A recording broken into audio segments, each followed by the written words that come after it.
Hello students, I am Inderjeet Kaur from High School Manipur. आज मैं आपको geography book 6 class की chapter 5 major domains of the earth, आज हम इसका लास्ट डिस्कस करेंगे एटमॉस्फेयर। तो इस major domains of the earth में हमने ये major domains of the earth में लिथोस्फीयर, एटमॉस्फेयर, हाइड्रोस्फीयर ये वगैरह आ जाते हैं। हमने लिथोस्फीयर डिस्कस किया, ये वर्ल्ड मैप डिस्कस किया, कॉन्टिनेंट्स डिस्कस किए, हमने हाइड्रोस्फीयर को भी डिस्कस किया।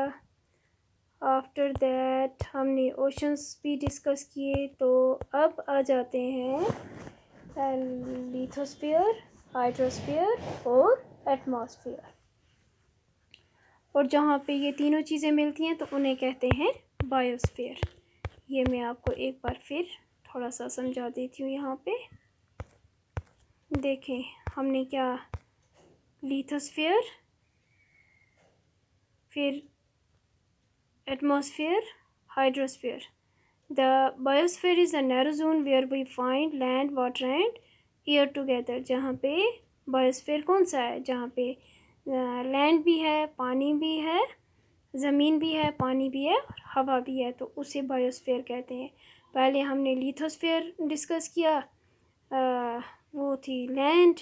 उसके बाद हमने हाइड्रोस्फीयर डिस्कस किया, वो था वाटर। तो अब हम डिस्कस कर रहे हैं एटमॉस्फेयर। तो आज हमारा ये चैप्टर कंप्लीट हो जाएगा। Atmosphere. The earth is surrounded by a layer of gas called the atmosphere.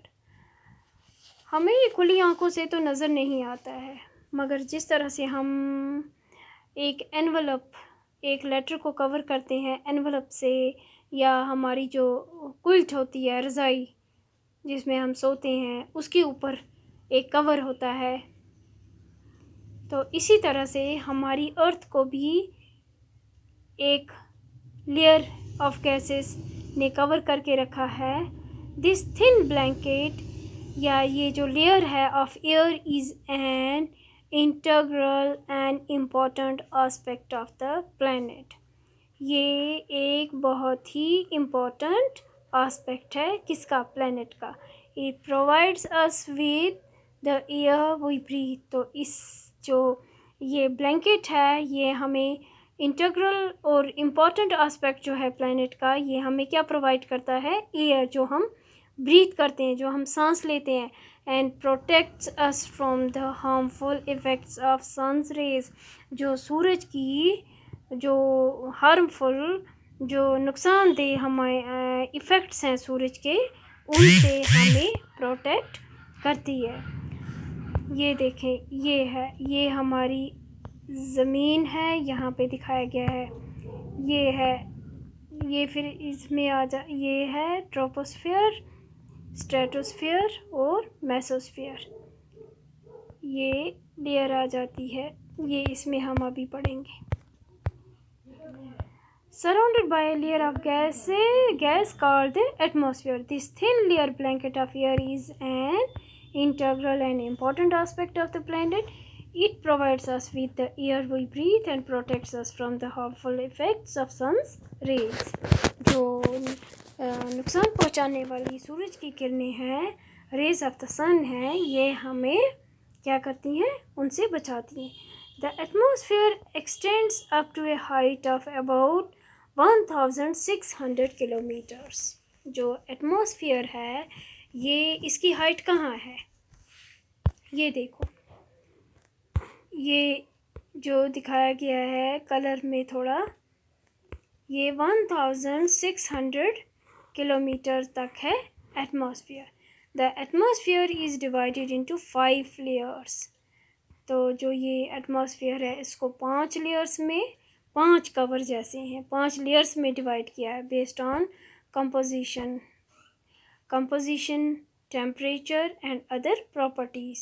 These layers starting from Earth's surface, ये अर्थ की सरफेस से स्टार्ट होती हैं, जो सबसे पहले जिसे हम कहते हैं ट्रोपोस्फियर।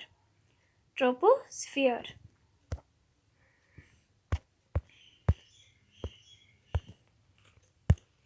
ये आ जाता है हमारा पहले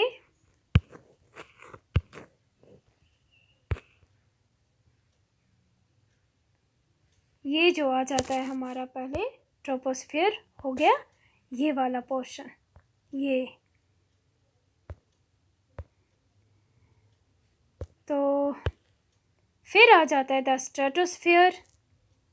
वो कौन सा हो गया? ये वाला, ये ऊपर। फिर आ जाता है द मेसोस्फियर। वो हो गया ये वाला, ये वाला। पहले आ जाता है the troposphere, the stratosphere, the mesosphere, the thermosphere and the exosphere. वो फिर आ जाते हैं इसके ऊपर। ये हो गया फिर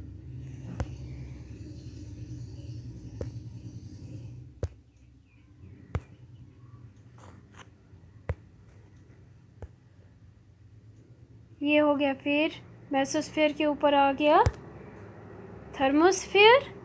फिर आ जाता है एक्सोस्फियर। ये हो गया एक्सोस्फियर। ये हो गया एक्सोस्फियर। 3 लेयर्स कौन सी आ जाती हैं? Troposphere, stratosphere, the mesosphere, the thermosphere and the exosphere. ये जो द एटमॉस्फेयर है is composed mainly of nitrogen and oxygen. जो एटमॉस्फेयर है ये कंपोज्ड है, ये बना है मेन 2 गैसेस से। एक है नाइट्रोजन और दूसरी है oxygen, which make up about 99% of clean dry air. ये 99% क्लीन है और साफ़ सुथरी ड्राई एयर है। नाइट्रोजन जो है ये 78% है और ऑक्सीजन जो है 21% है। तो ये दोनों मिलाकर बन जाते हैं 99%। एंड अदर गैसेस लाइक जैसे कार्बन डाइऑक्साइड है, आर्गन है और जो अदर्स कंप्राइज 1% है of volume. Oxygen is the breath of life. जो ऑक्सीजन है ये ज़िंदगी है इसी से। While nitrogen helps in the growth of living organism. जो नाइट्रोजन है गैस जो है ये ऑर्गेनिज्म की ग्रोथ में सपोर्ट करती है, लिविंग ऑर्गेनिजम्स को। कार्बन डाइऑक्साइड दो प्रेजेंट इन माइन्यूट अमाउंट, बहुत कम मात्रा में, बहुत कम ही कार्बन डाइऑक्साइड है। ये भी इम्पॉर्टेंट है as it absorbs heat radiated by the earth, thereby keeping the planet warm. It is also essential for the growth of plants. तो ये भी ज़रूरी है किसके लिए? प्लांट्स की ग्रोथ के लिए। The density of the atmosphere varies with height. तो जैसे जैसे इसकी हाइट बढ़ती जाती है तो इसकी डेंसिटी भी में भी फ़र्क पड़ता जाता है। जैसे जैसे इसकी हाइट किसकी? एटमॉस्फेयर, जितना हम ऊपर जाएंगे तो उसकी डेंसिटी में फ़र्क पड़ता जाएगा। It is maximum at the sea level. समुद्री सतह पे ये बहुत ज़्यादा है, मैक्सिमम है at the sea level and decreases rapidly as we go up. तो ये देखें आप कलर के हिसाब से भी ये जो नीचे नीचे है तो बहुत डेंस है, बहुत घनी है, बहुत। तो जो ऊपर ऊपर की तरफ हम जाएंगे तो इसकी डेंसिटी कम होती जाएगी। मैक्सिमम कहाँ है? ये सी लेवल पे। और डिक्रीज़ कहाँ हो जाती है? बड़ी एकदम तेज़ी से, रैपिडली ये डिक्रीज़ हो जाती है। आप लोगों को पता है द क्लाइंबर्स एक्सपीरियंस, जब हम पहाड़ों पे चढ़ते हैं तो हमारी ब्रीथिंग हाई हो जाती है, हमें सांस ज़्यादा गहरी लेनी पड़ती है, हमारी सांस चढ़ने लगती है। जितना हम ज़मीन के पास होंगे, नीचे होंगे तो इतनी हमारी सांस आराम। जब हम प्लेन एरिया में चलते हैं तो हम नॉर्मल ब्रीथिंग करते हैं, तो जब हम कहीं पहाड़ी पे चढ़ते हैं तो हमारी सांस फूलने लगती है। तो यही वजह है, जितना हम ऊपर जाएंगे तो इसकी डेंसिटी कम हो जाती है। The climbers experience problems in breathing due to this decrease in the density of air. They have to carry with them oxygen cylinders. जब वो हाइकर्स जब हाइकिंग पे जाते हैं, ऊंची ऊंची चोटियों पे पहाड़ों पे चढ़ते हैं, तो उन्हें अपने साथ ऑक्सीजन सिलेंडर लेने पड़ते हैं to be able to breathe at high altitude. The temperature also decreases as we go upwards. तो जितना हम ऊपर चढ़ते जाएंगे तो टेम्परेचर में भी वेरिएशन आ जाएगा, टेम्परेचर कम होता जाएगा। हम ऊपर चढ़ेंगे तो टेम्परेचर भी कम होता जाएगा। द एटमॉस्फेयर एक्सर्ट्स, इसीलिए पहाड़ी इलाकों में सर्दी होती है और जो मैदानी इलाके होते हैं वहाँ पे गर्मी होती है। The temperature also decreases as we go upwards. The atmosphere exerts pressure, तो जो एटमॉस्फेयर है ये एक्सर्ट करता है pressure on the earth. This varies from place to place, ये एक जगह से दूसरी जगह पे फ़र्क है इसमें। Some areas experience high pressure, किसी जगह पे ज़्यादा प्रेशर होता है, and some areas low pressure. Air moves from high pressure to low pressure, तो जो हवा है ये हाई प्रेशर की तरफ से लो प्रेशर की तरफ जाती है। Moving air is known as wind, तो यही जब हवा चलती है तो ये वही विंड है। अब आ जाते हैं हम बायोस्फीयर पे। द डोमेन ऑफ लाइफ, ये जो बायोस्फीयर है ये क्या है? ये narrow zone of contact between the land, water and air है। It is in this zone that life, इसी जोन में लाइफ है जहाँ पे बायोस्फीयर है, जहाँ पे ये तीनों चीज़ें मिलती हैं। कौन सी? लैंड, वाटर और air. That is unique to this planet, ये बात जो है ये यूनिक बात है। एग्जिस्ट्स देयर आर सेवरल, देखें आप यहाँ पे पिक्चर में आप देखें, ये है जो स्काई है, यहाँ पे ये एटमॉस्फेयर दिखाया गया है, यहाँ पे ये ज़मीन है पहाड़ी है, ये लिथोस्फेयर दिखाया गया है, और ये जो पानी है यहाँ पे ये हाइड्रोस्फेयर दिखाया गया है। तो ये सब चीज़ें biosphere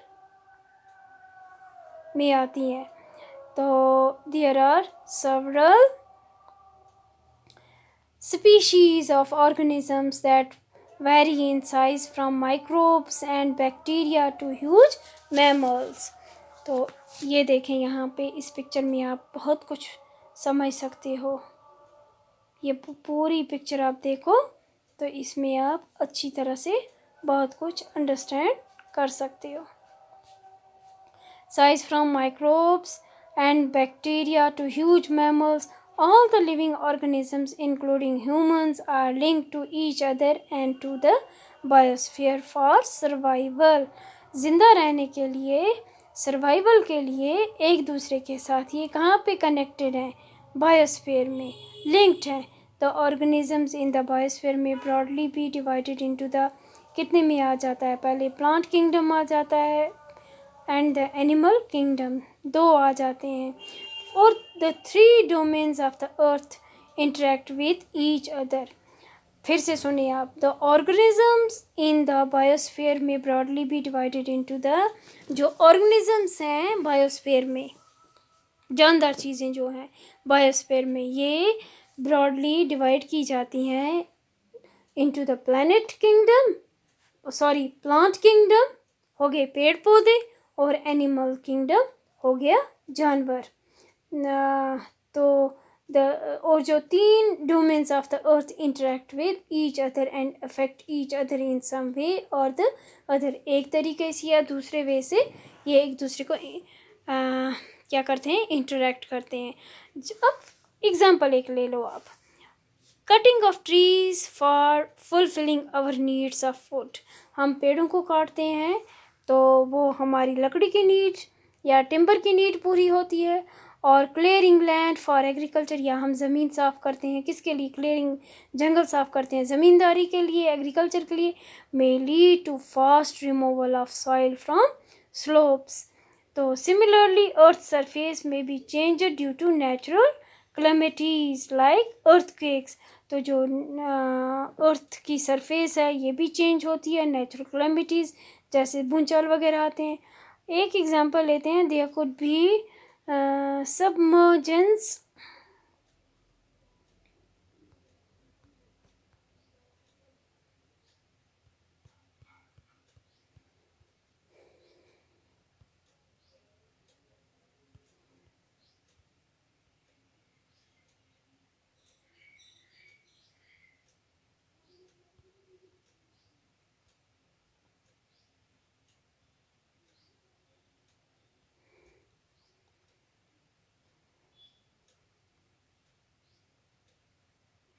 There could be submergence of land as happened in the case of tsunami recently.